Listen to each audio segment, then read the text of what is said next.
우리 한번 따라해 주시길 바랍니다. 성숙은 말과 행동이 일치하는 것입니다. 예.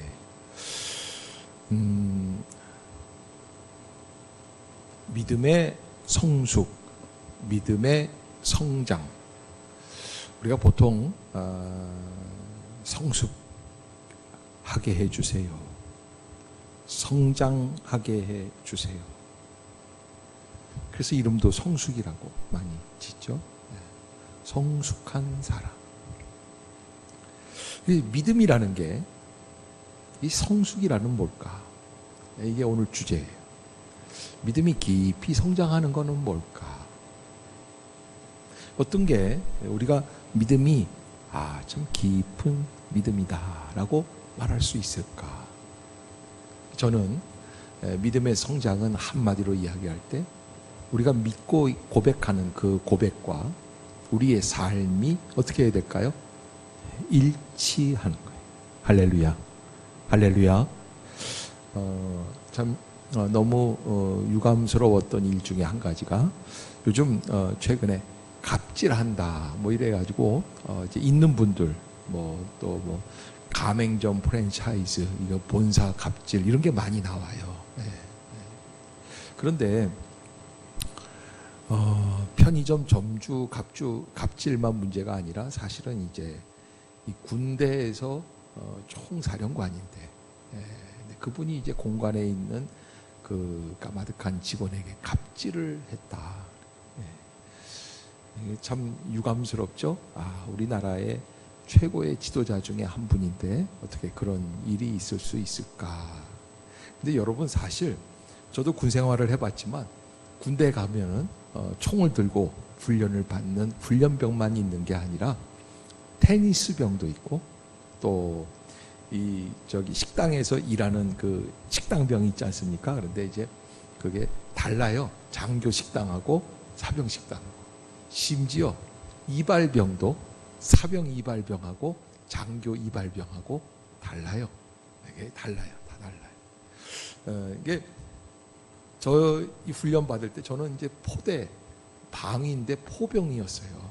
그래서 포 훈련을 그렇게 열심히 했어요.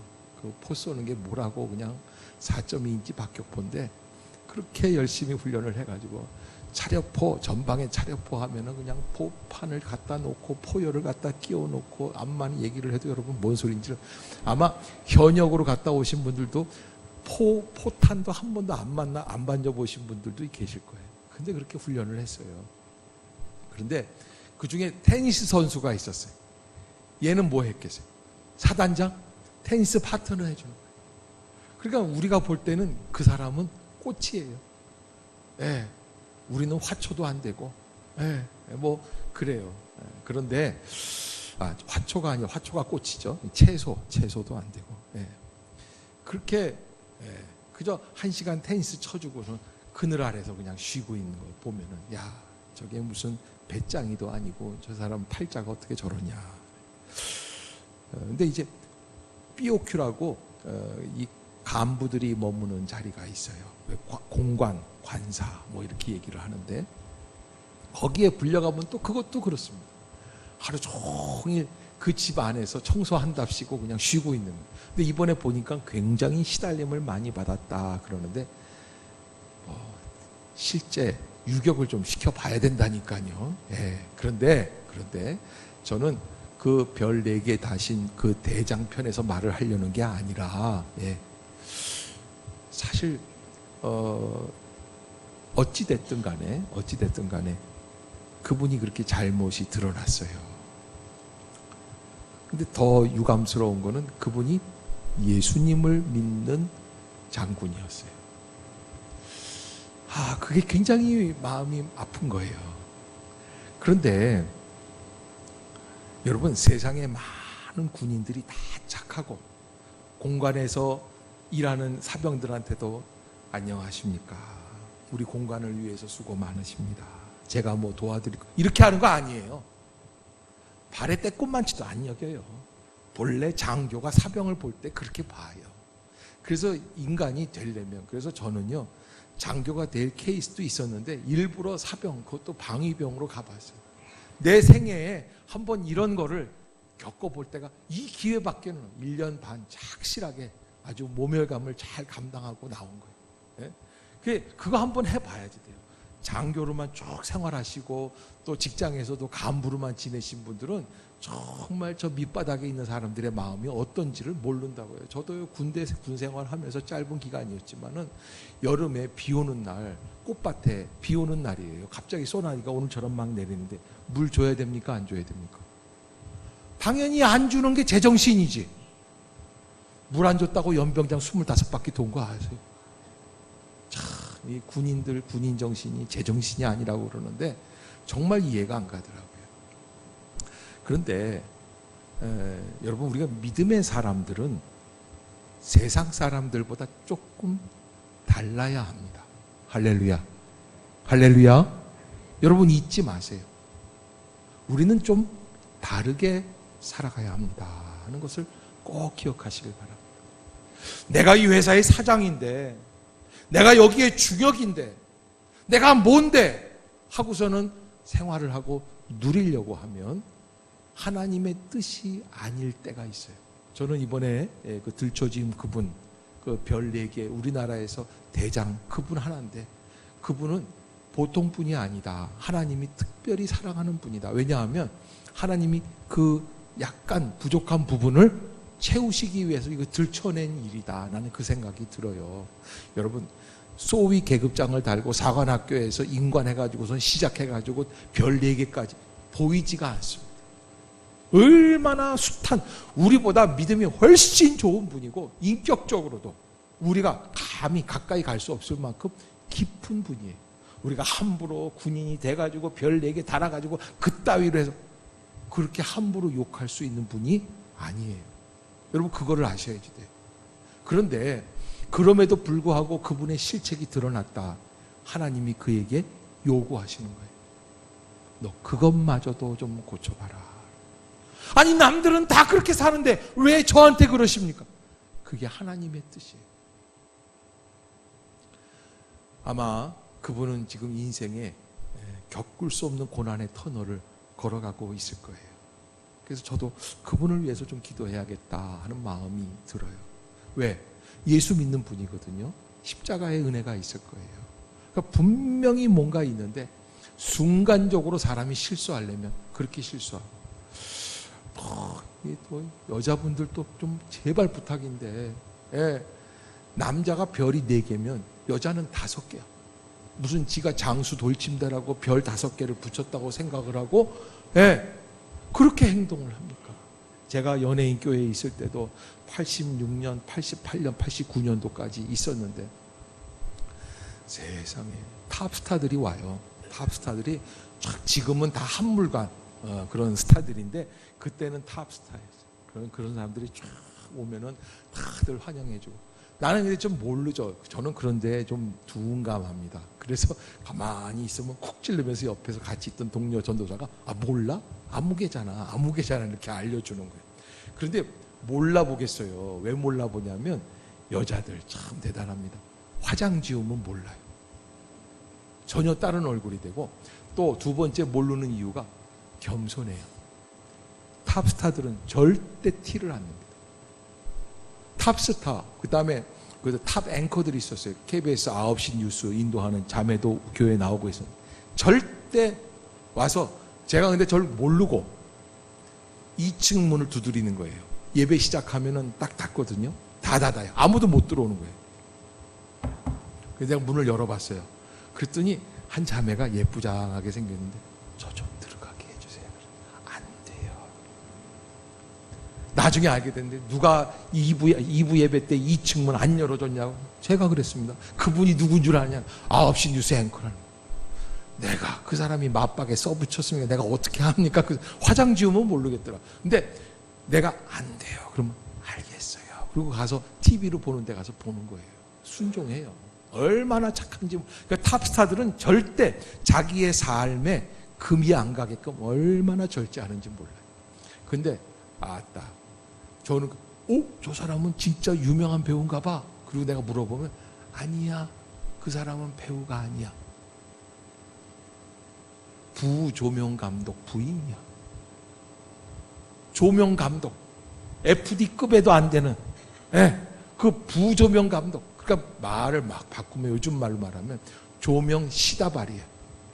그 시다바리도 아니고 부인, 진짜 탑 배우가, 탑스타. 그냥 짧은 치마에 여러분 예배당까지 와서 선글라스 끼고서는 그러고 예배 드리고 싶습니까?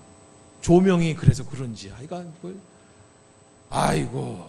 그래서 내가 그때 봤어요. 내가 아하, 이거 정말 탑들은 정말 겸손하고 좋은데 탑 아닌 것들이 더 설치는구나. 그리고 연예인 교회라고 그러니까 연예인들 또 구경하러 온 사람들이 진짜 탑 배우 같아요. 저쪽에서 껌지렁지렁 씹으면서 어머 저 사람이 누구구나 서가지고 그러는 다들. 그런데 여러분 이거를 아셔야지 돼요. 남편이 별을 4개쯤 달면 부인은 사병과 같은 마음을 좀 소유해야지 돼요. 이게 장군 부인이니까 남편이 교회 집사님이고 그러니까 부인도 분명히 권사님이시면 예수님의 마음을 갖고 인자에 온 것은 섬김을 받으려 함이 아니라 오히려 섬기려 하고 너희들을 위하여 나의 목숨을 내어주기 위함이다. 이 마음을 좀 갖고 조금만 낮췄으면 그냥 공감병 그거 아무것도 아닙니다. 2등병짜리 거 아무것도 아닙니다. 그냥 내버려만 뒀으면 오늘 이런 일들이 없는데 이 일이 그렇게 될 줄을 누가 알았겠어요. 그래서 여러분 믿음의 완성이란 언어, 고백과 우리의 삶이 어떻게 해야 된다고요? 일치가 돼야 된다. 할렐루야. 성숙해야지 돼요. 그런데 여러분 이게 보면은 지금 요셉의 이야기에 대해서 우리가 묵상하고 있지 않습니까? 근데 요셉이 17살에 형들에게 배신당하고 그리고 애굽의 노예로 팔려와가지고 그래서 보디발의 집에서 10여 년을 지내다가 2년 반을 감옥에서 교도소에서 썩었어요. 그리고 나중에 30살이 돼서 이제 애굽의 총리 대신이 되었고 그 이후로 또 몇 년이 지났습니다. 이게 이제 20여 년이 지난 거예요. 자, 20여 년 동안 요셉에게 일어난 일은 아마 말하자면 너무너무 놀라운 일입니다. 엄청난 얘기예요. 석탄 덩어리 하나가 다이아몬드가 되는 그런 엄청난 일을 요셉이 겪은 거예요. 그래서 팔레스틴의 그 양치는 하잘것없는 그 아이 하나, 형들에게 배신당했던 그 아이가 뭐가 된 겁니까? 대제국 애굽의 총리 대신이 된 거예요. 이게 엄청난 변화죠. 자, 믿음의 승리입니까? 아닙니까? 믿음의 승리죠. 그런데 여러분, 진정한 승리는 총리가 되는 데 있는 게 아니에요. 그 대장님도 믿음의 승리로 따지자면 육적인 조건으로 본다면 대장 별 4개를 달았다. 소위에서 시작해가지고 승리입니까? 아닙니까? 겉으로 볼 때는 승리예요. 그런데 언어와 삶이 일치가 안 되면 실패 볼 수 있어요? 없어요? 이번에 전역을 앞두고 이런 큰 어려움을 겪게 되는 거예요.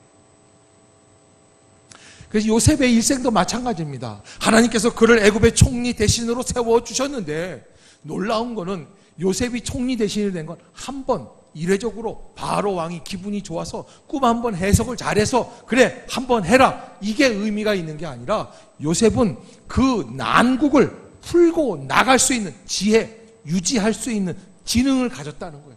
이 사람이 장기 집권을 했어요. 총리로서. 벌써 풍년 7년, 흉년 7년, 14년을 집권을 했다는 거예요. 보통 일이 아닙니다. 그러면 승리도 보통 승리가 아니라 대승리예요. 그럼 이걸로 끝이 나야 돼요, 역사는. 그런데 그게 아니에요. 아직 해결이 안 됐어요. 창세기가 아직 안 끝났어요. 무슨 이유예요? 형들을 용서하는 일이 남아있어요. 여러분 창세기 40장, 41장에 애굽의 총리가 되는 일은 한 장밖에 안 나와 있어요. 그런데 형들을 용서하는 일은 42장, 43장, 44장, 45장까지. 여러분 총리 대신이 되는 것보다 자기를 팔아버렸던 형들을 용서하는 일이 훨씬 더 중요하고 그 일이 진정한 승리가 되는 일인 줄로 믿습니다. 거기에 하나님의 역사가 나타나는 거예요. 내가 다 이루었다고 생각을 하지만 아무리 세상적으로 출세해도 아무리 부유해져도 아무리 많은 권세를 갖고 있어도 예수님의 살아계신 십자가의 은혜가 내 마음 가운데 없으면 진정한 승리가 될 수 없어요. 그걸 우리가 알아야지 되는 거예요. 지난 그 목요일 금요일 1박으로 경주에서 무학교회 출신들 목회자 세미나가 잠깐 있었어요. 잠깐 이제 1박 저녁 때 잠깐 모여서 이렇게 했는데 하면서 이런 얘기 저런 얘기들을 쭉 모여가지고 다 하는데 어느 목사님 알고 계시는 어느 성도 한 분이 나이 이제 35 됐는데 동생이 30살짜리 동생이 갑자기 심장마비로 죽어요. 자매인데. 그런데 왜 이런 거 있잖아요. 이 성도, 이 청년, 젊은 청년은 자매가 이제 벌써 결혼을 해서 애가 셋이에요. 그러니까 셋이니까 친정 부모님께 다 잘 못하죠. 그런데 이 주희라고 하는 자매인데 먼저 하늘나라 간 청년이 이 자매는 결혼은 했는데 자녀가 없어요. 그러니까 얼마나 친정엄마한테 잘했는지 몰라요. 근데 이 자매가 먼저 하늘나라를 가니까 엄마가 너무 힘이 들고, 근데 젊은 엄마인데도 이게 아직 60이 안 되시는데 자꾸 전화 걸어서 딸한테 너는 왜 집에 안 와보냐, 엄마가 아파 죽겠는데 왜 안 들여다보냐, 너는 왜 용돈을 뭐 이런데. 근데 사실은 지금 이 자매가 예수를 믿는 자매일 뿐만 아니라 사역자의 자매예요. 힘이 들어요. 사는 게 넉넉하지가 못해요.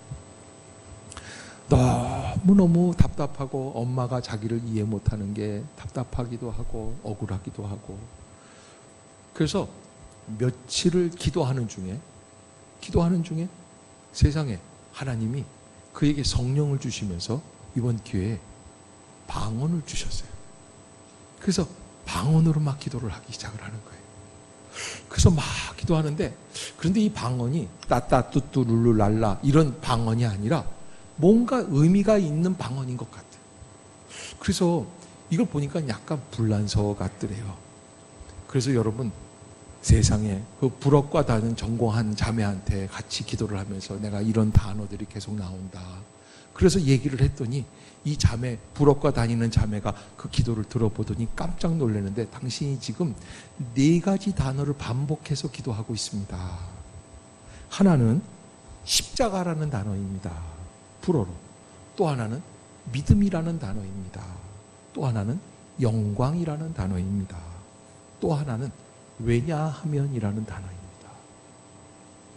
그러니까 하나님이 그 딸을 뭐라 그럴까요? 좀 이해시켜주고 회복시켜 주시는데 뭘 주시냐면, 너 지금 십자가를 믿냐? 이걸 믿어야 영광을 누린다. 이건 십자가의 영광이다. 그러면서 어머님이나 모든 주변에 또 동생을 잃어버린 그 슬픔에 대해서 이기고 나아가라고 하나님이 그에게 방언을 주신 줄로 믿습니다. 이번에 그 얘기가 너무 은혜가 됐어요.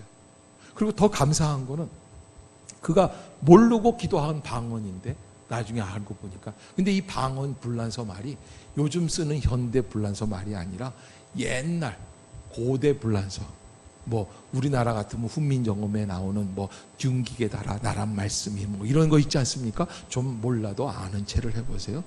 그런 것처럼 그런 고대어로 불란서, 그걸 알아듣기는 하겠다는 거. 그걸 가지고. 자, 여러분, 제가 그 얘기를 듣고 깜짝 놀랐어요. 그래, 하나님은 우리를 위로해 주시는데 어떻게 하나님을 위로해 주십니까? 엄마가 내 마음을 몰라서 그래. 엄마가 우리 집 사정을 어떻게 알아? 엄마 친정 엄마가 나한테 돈이라도 도와준 적 있어? 이렇게 대들었다면 성령의 위로와 은혜가 방언이 임할 수가 없어요. 엄마한테 위로하면서 엄마 미안해, 엄마 사랑해, 그러면서 하나님 앞에 나아가서 무릎 꿇고 기도했더니 하나님이 그에게 위로를 주시고, 걱정하지 말아라, 내가 너와 함께한다. 우리가 믿어야 될 것은 십자가의 능력이에요. 십자가의 능력, 십자가를 믿는 것. 여러분, 요셉의 갈등이 44장에서 끝납니다. 20년간의 갈등입니다.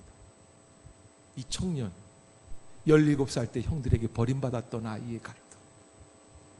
그런데 요셉이 사실은 20년 동안 집중했던 단어가 있어요.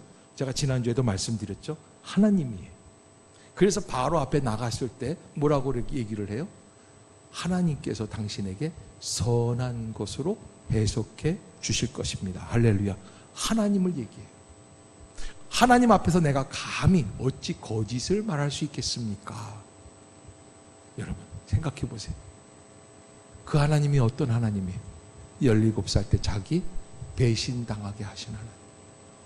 17살 때 꿈을 주셨지만 그것 때문에 12년 동안 종살이하게 하신 하나님. 2년 반 동안 감옥살이하게 하신 하나님. 그런데 그 하나님에게 요셉이 집중하게 됩니다. 그 하나님의 왜?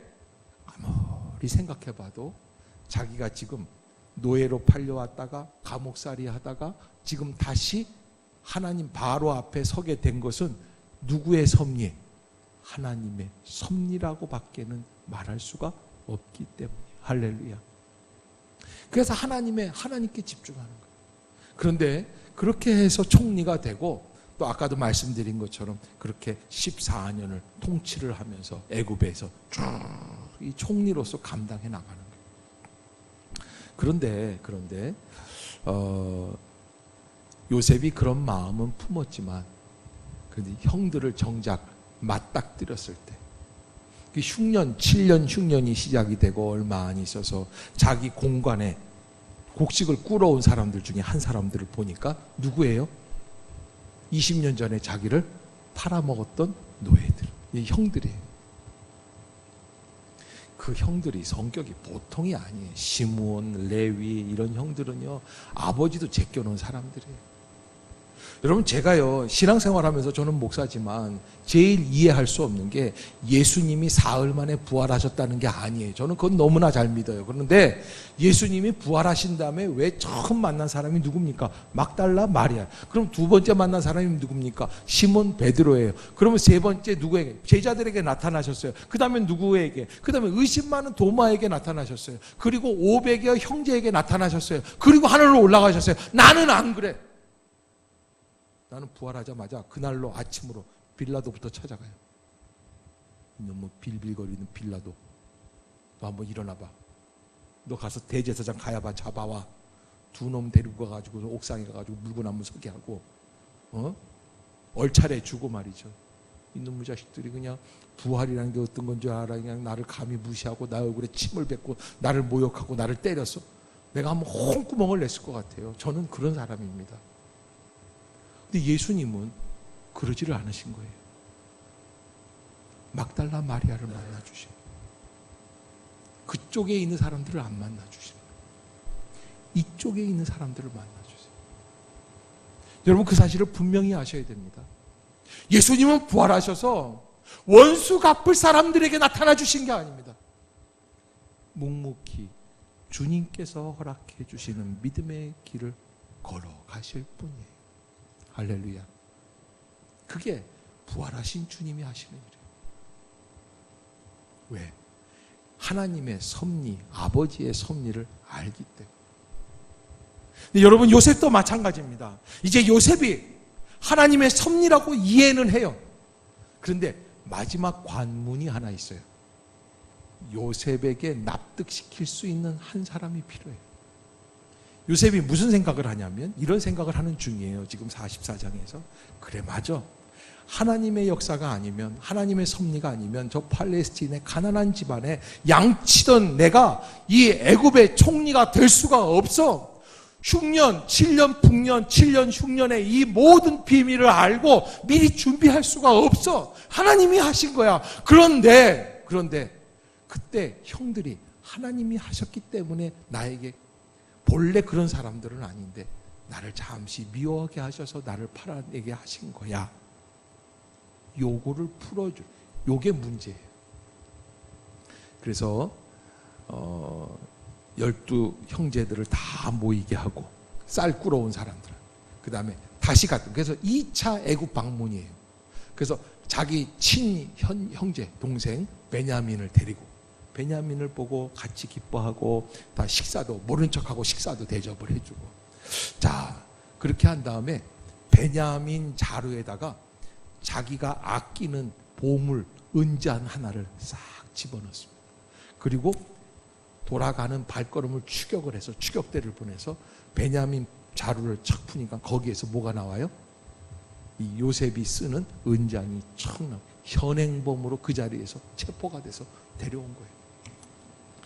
자, 자기 친동생인데 지금 내가 하는 말이 무슨 말인지 모르겠으면 창세기 44장을 집에 가서 한번 읽어만 보면 간단합니다. 걱정하지 마시고. 자, 친동생이지만 다른 형제들을 한번 시험해 보기 위해서 하는 거예요. 왜? 하나님의 섭리로서 자기가 20년 전에 배신당했다라는 것을 이해하기 위해서 지금 요셉이 형들을 용서하기 위해서 이 일을 하는 거예요. 그래서 딱 하니 갖다 놓고 베냐민 얘는 죽여야 된다. 아무도 그 앞에서 나서는 사람이 없어요. 그런데 그때 유다라고 하는 네 번째 형이 나섭니다. 그리고 오늘 유다가 한 얘기가 44장 아까 우리가 읽었던 부분에 25, 6절서부터 시작해서 이 유다, 가론 유다가 아닙니다. 예, 이 야곱의 네 번째 아들 유다가 한 이야기가 여기 기록이 되어 있어요. 근데 유다의 이야기를 쭉 정리를 하면 이런 얘기예요. 당신이 총리가 우리 12명의 아들인 것을 알고 막내를 데려오라고 그래서 1차 방문 때 그래서 데려왔습니다. 2차 방문한 거예요. 그런데 어쩌다가 보니까 우리가 이게 무슨 실수인지 모르지만 이 아이의 쌀자루 속에서 당신의 은잔이 발견이 됐습니다. 얘가 죽어 마땅한데 얘가 죽으면 우리의 아버지, 당신의 종이 되는 우리의 아버지 야곱이 죽습니다. 나이가 지금 160세가 넘었어요. 그런 아버지가 죽습니다. 그래서 그 아버지가 슬픔으로 죽지 않게 하기 위해서 결론이 그거예요. 내가 대신 이 아이 대신 죽겠습니다. 그래. 자, 20년 전에 그 형들 맞아요, 틀려요? 20년 전에 자기를 어떻게 했어요? 자기를 배신하고 팔아버렸어요. 근데 그 형들이 지금 자기의 친동생인 베냐민을 어떻게 해주는 거예요? 형들이 감싸줘요. 요셉의 마음이 거기에서 풀려요.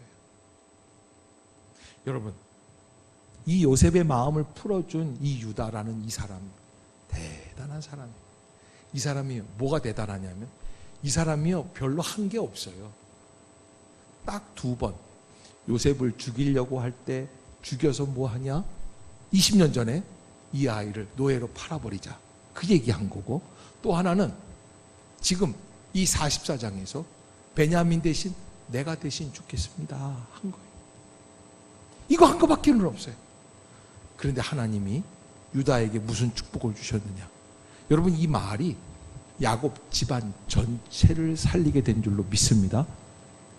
그 유다의 집안에서 그 이후로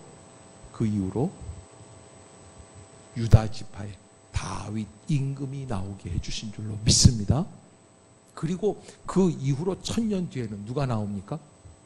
예수 그리스도가 오셔서 이 세상의 진정한 왕으로 세워지게 된 줄로 믿습니다. 이 한마디 했다. 그러니까 여러분, 자손의 축복을 받는 게 별거 없어요. 어떻게 하면 축복을 받아요? 남의 허물을 덮어주면 받아요. 용서해주면 받아요. 대신 짐을 지면 받아요. 아멘 아무도 안 하는 거예요. 왜? 하기 싫거든. 아니에요, 목사님. 수능 시험 잘 봐야 자녀가 잘 되는 거지 내가 희생한다고 되는 게 아니에요.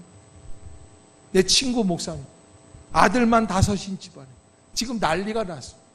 왜 난리가 나? 아들이 5인데 어머니가 치매가 왔는데 저기 시골에 계시는데 모시자고 그러니까 아무도 모실 사람이 없어요. 아니, 큰형도 있고 둘째 형도 있고 목사님이 3번째, 3세, 그 다음에 넷째 막내까지 있는데 아무도, 다 누구만 바라봐? 목사님만. 이 목사님 사모님, 나는 3째 아들이랑 결혼했는데 내가 무슨 죄로 이것까지. 교인들 비워 맞추고 사모 노릇하기도 힘든데 이것까지 해야 돼. 5 사람이 아무도 여러분, 믿음이 승리하는 것은 다른 게 아니에요. 내가 한번 용서하고, 내가 한번 희생하고, 내가 한번 참고, 도무지 아멘이 없어요. 옆에 사람 한번 쳐다봅시다. 그리고 이렇게 얘기합시다. 내 생각보다 당신 말이 옳습니다.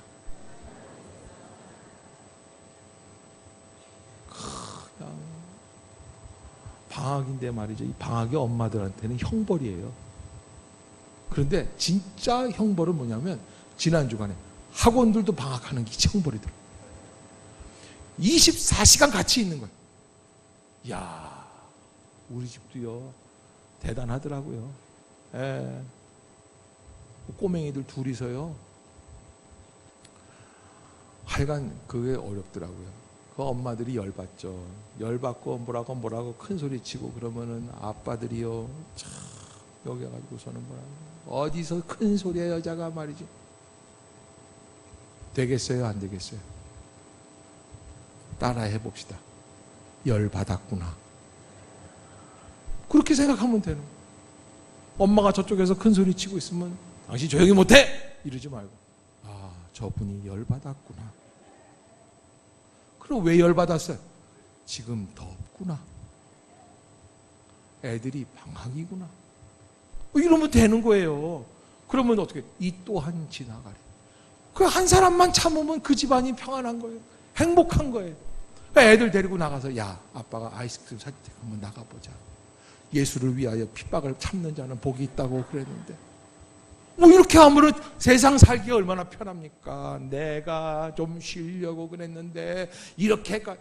아니 내가 어저께 뉴스를 보다 깜짝 놀란 게 엄마들이 이제 아이를 놓고 그 다음에 이제 휴가랜다. 이게 내가 내일부터 휴가를 가려니까 휴가가 자꾸 나오는데 말이 이거 이제 산후조리한 다음에 애 키운다고 이제 이게 저걸 하잖아요. 회사를 잠깐 휴직하잖아요. 그런데 그 책을 냈는데 엄마들이 무슨 책이냐면 뭐 독박 인생이라는 거야. 애기 봐주기 독박. 세상에 갓난 애기 혼자 본다고 이게 독박 쓰기라는 거예요. 독박이 무슨 말인지를 모르시면은 제가 괜히 고스톱 용어를 얘기해서 죄송한 거고요. 그런 게 있어요. 네. 네이버를 찾아보세요. 아니 여러분 엄마가 아이를 혼자 보는 거 쉽지 않죠. 또 눈치 없는 아빠들이 집에 와가지고 뻔뻔히 하나도 안 도와준다는 거예요. 그런데 여러분 엄마가 아이를 키우는 거를 독박 썼다고 생각을 하면 그 아이가 좋은 아이가 될까요? 흉측한 아이가 될까요? 안 봐도 뻔한 거예요.